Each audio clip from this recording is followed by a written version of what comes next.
ما قلنا لكم من دقائق قليله موضوع واخد حيز كبير من النقاش والجدال، مش بس على المستوى الحياتي واليومي لينا، لا ده حتى الدراسات والعلماء علم النفس وعلم الاجتماع وللاعصاب وللمخ، كل الناس مشغوله بالامر ده، الاختلاف اللي بين الراجل والست. ازاي بيفكروا؟ هل يا ترى تركيبة مخ الست مختلفة عن تركيبة مخ الراجل في اتخاذ القرارات؟ ازاي ممكن تكون المشكلة دي لو هي قائمة ما بين زوجين، ان هو بياخد قرارات بشكل معين وهي كمان بتاخد قرارات ما بيقدروش يقفوا على يعني مكان واحد للتوافق؟ ازاي ممكن نساعدهم؟ ازاي ممكن نساندهم؟ من خلال نقاشنا النهاردة مع ضيفنا دكتور أحمد علام، خبير العلاقات الأسرية والاجتماعية، هنفهم منه بقى احنا بنفكر ازاي والرجاله بتفكر ازاي، ونحاول نلاقي نقطه تلاقي. صباح الخير يا دكتور، يوم حضرتك سعيد. صباح الفل، اهلا بحضرتك يا استاذ علا واهلا باستاذ احمد، منورين. حضرتك سعيد، ربنا يخليك، شكرا.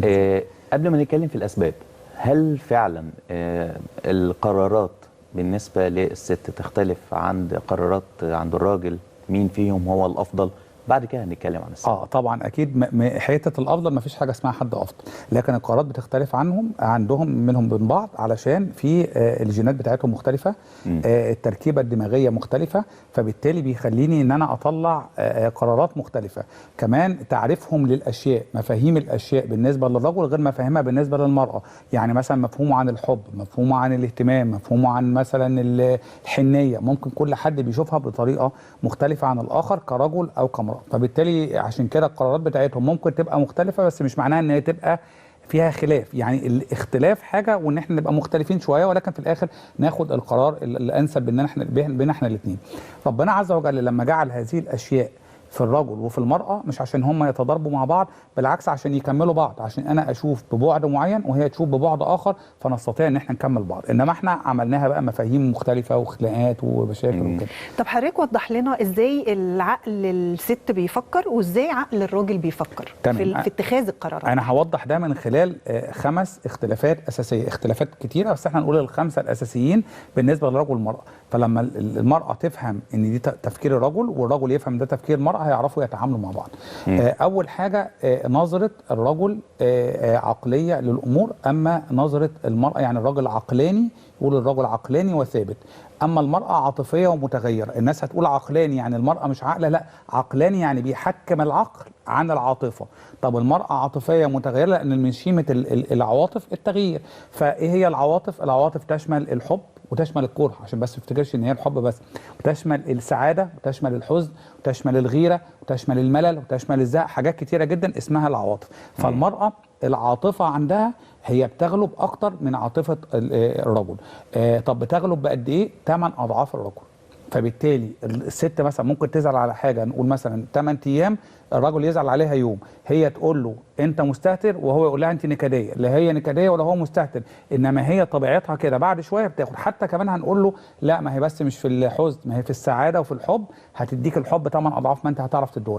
فبالتالي يبقى احنا كده عندنا ايه؟ 8. يبقى الرجل عقلاني وثابت، المراه عاطفيه ومتغيره. النمره 2 نظره الرجل اجماليه للامور، نظره المراه تفصيليه للامور. يعني الرجل يشوف الابعاد اللي بعيده شويه، المراه تشوف التفاصيل الصغيره حتى لو مش يعني حتى لو هي ما ركزتش بس تشوف. يعني انا اخد مثلا زوجتي نروح عند ناس قرايبنا اول مره ندخل لهم، ونقعد ونتكلم في مواضيع، هي تاخد بالها ان الورده مش محطوطه عدل. لو جت بقى كمان بعد شهر تشوف ان الورده اتشالت من مكانها. ولا لا؟ استاذ احمد هيبقى قاعد مش هيشوف الكلام ده، هيقول لك ايه ده الورده انت قاعده مركزه كده ليه وانت قاعده بقى؟ مش هشوف الورده اصلا. مش هشوف الورده، لا مش هشوف المراه، ده هو الواحد الراجل ما بيشوفش مراته نفسها مش الورده. يعني هي تقول له ايه انت مش شايف حاجه؟ يعني هو يعني مثلا غيرت شعرها او لونه او شكله، هو ما وممكن يدي 3 4 اختيارات، يقول لها شعرك، تقول له لا عينيك، لحد ما يوصل. يبقى كده عندها النظره بتاعتها بتبقى ايه؟ بتبقى مختلفه. وفي الاخر الاهتمام ما بيطلبش. الاهتمام حضرتك جبت لي بقى النقطه المهمه جدا. الرجل يحفز بالاحتياج والمراه تحفز بالمشاعر. يعني ايه بالاحتياج؟ يعني تقولي له انا عايزه كذا. بتكلم عن الرجاله الاسوياء اللي عايزين يعيشوا سعاده هم وازواجهم، مش اللي بيعاندها. فهي المفروض الاهتمام تطلب. احنا عندنا مقوله خاطئه الناس بتطلقها كتير، لا تطلب بس مش هقول له اهتم بيا، اقول له انا انت نسيت تجيب لي كذا، انا عايزك، يعني انا هقول له حاجه دي طب اذا هي مفهومه. حد خجول بقى يعني وما بتعرفش تطلب، ما برضو يعني ما دي نقطه. ما هو ماشي، ما احنا بنقول الطرق بقى، في طرق بقى معينه، يعني مش لازم ان انا اطلب حاجات مباشره، ممكن اقول له برضو بطريقه معينه متوافقه مع خارج، اكيد في كلام بينهم وبين بعض وفي اتصال. ما هو لو ما فيش تواصل بين الزوج والزوجه يبقى بالتالي اصلا الحياه بتاعتهم مش هتستقر. فهنا اما المراه تحفز بالمشاعر، يعني ايه؟ يعني بقى مش هقول لها اهتمي بيا، انا هعمل حاجات حلوه في حياتي هتخلي المراه تعمل لي اللي انا عايزه من غير ما اطلبه منها، هي بتعرف تعمل الحته دي، هي عندها هي عندها الحته دي من غير ما تقصدها. بس لو انا مش بديها الحاجات دي ما بتعرفش تديني المشاعر، فالمراه حضرتك قلت حاجتين دلوقتي احنا مرتبين وهناخد الخمسه، بس في حاجتين دلوقتي. 3 قلنا المرأة نظرتها إجمالية، رجل إجمالية وتفصيلية. تمام. قلنا الرجل عقلاني وثابت والمرأة عاطفية متغيرة. قلنا الرجل يحفز بالاحتياج والمرأة تحفز. ما احنا شايفين كده. طب أنا شايف إن في حاجات تعتبر بتميز الراجل وفي حاجات تانية بتميز الست. تمام. طب يبقى دلوقتي حتى الآن مش قادرين نحكم القرار هيكون الأفضل ساعتها في المجمل من الراجل ولا من الست؟ يعني أنا هاجي أتكلم على مثلا قرارات بعد كذا شهر هتلاقي إن الراجل هو اللي أقدر إن هو يدي القرار ده، لأن هو شايف إجمالي. أنا بتكلم لو الزوجين بياخدوا قرار مع بعض. أما لو واحد احنا ده اللي عاوزينه عشان أنا ما بتكلمش إن هو واحدة بتبقى مثلا منفصلة واحد قاعدين هو اللي بياخد القرارات كلها، فهو يبقى شايف النظرة الإجمالية. لو تيجي تقول له أنا محتاجين كذا دلوقتي يقول لها بس إحنا بعد شهرين هندفع قسط المدرسة، فخلي بالك من الحتة دي، فتبقى مركزة معاه.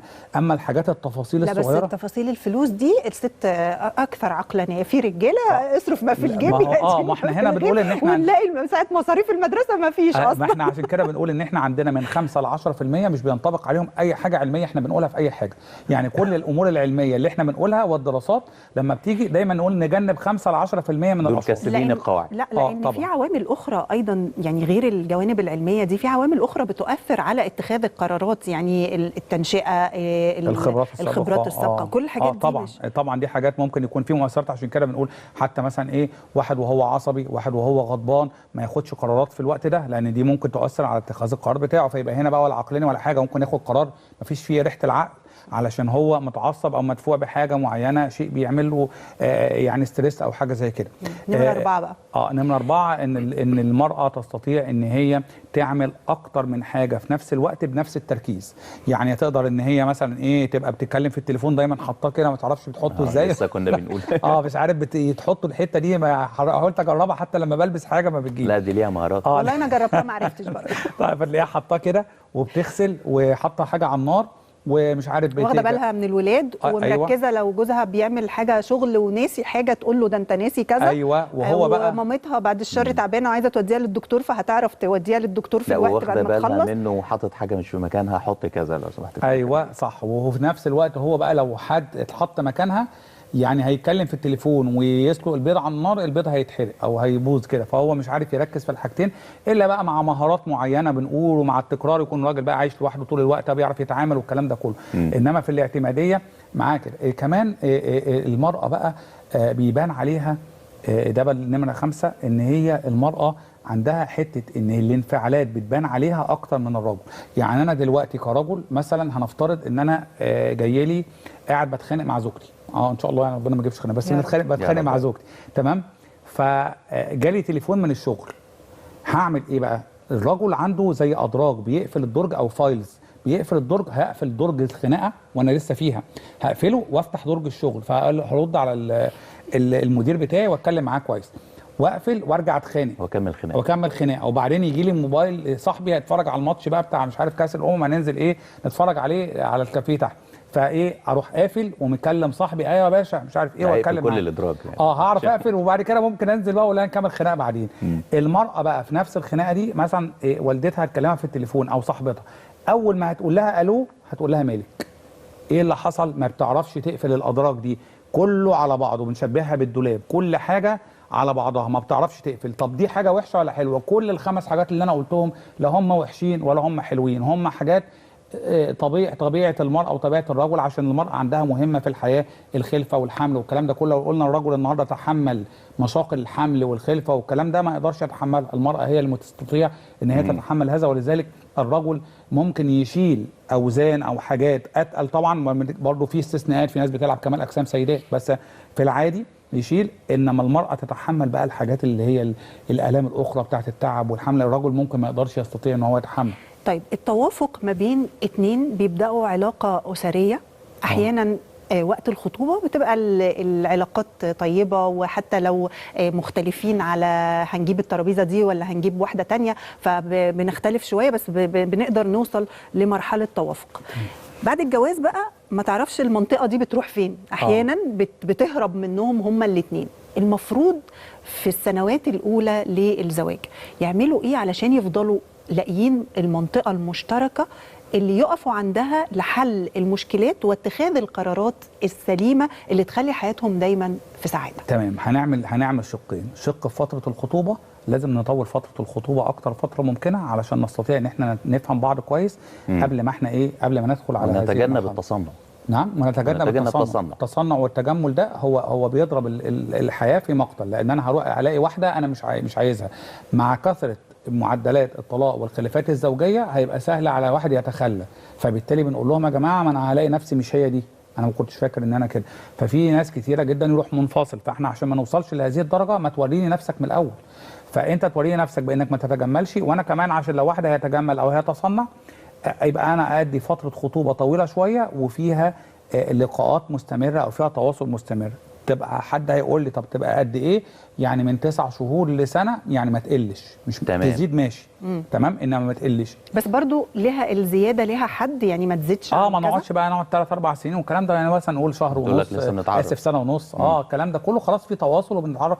انما ما يجيش واحد يبقى من بره وجاي انا عايز اتجوز في شهرين وامشي، ده مش سلق بيض. تمام، انت لو بتشتري بدله بتاخد شويه يعني، فانا ما اقعدش بقى اجي كده بسرعه. فبالتالي دي حاجه اول فتره الخطوبه.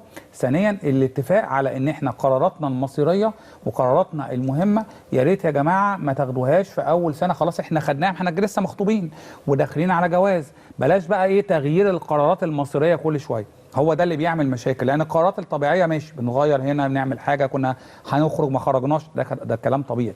انما القرارات المصيريه لسه متجوزين وبتاع، فجاه لا اصل انا عايز اسافر اشتغل بره. طب ما انت ما كنتش اعرف ان انت هتسيبني دي حاجه بخصوص ده مستقبلهم.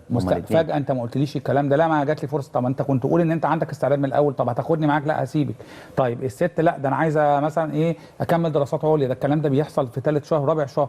طب ما انت هتنزلي وهتسيبي البيت فترات طويله وتعملي اصل انا بقى مستقبلي. طب يا جماعه القرارات المصيريه دي القرارات المصيريه ممكن تتغير، بس ما تتغيرش في خلال اول سنه كده، يعني ناخد لنا 3 4 سنين. المفروض ان هم يتناقشوا في القرارات اللي شبه دي وقت الخطوبه كمان. وقت الخطوبه قبل ما يبدا الجواز، علشان استطيع ان انا فتره الخطوبه ان انا فتره في سنوات الجواز الاولى ابقى انا خلاص واخد قراراتي، مش ما عنديش حته ان انا كل يوم والتاني هعمل قرار جديد واتخانق واعمل عليه مشكله. فبالتالي ده يفضل. دكتور احمد، دلوقتي احنا خلاص هم اتجوزوا، الخيط الرفيع زي ما بيقولوا ما بين الخلاف والاختلاف بعد كده في حياتهم الزوجيه.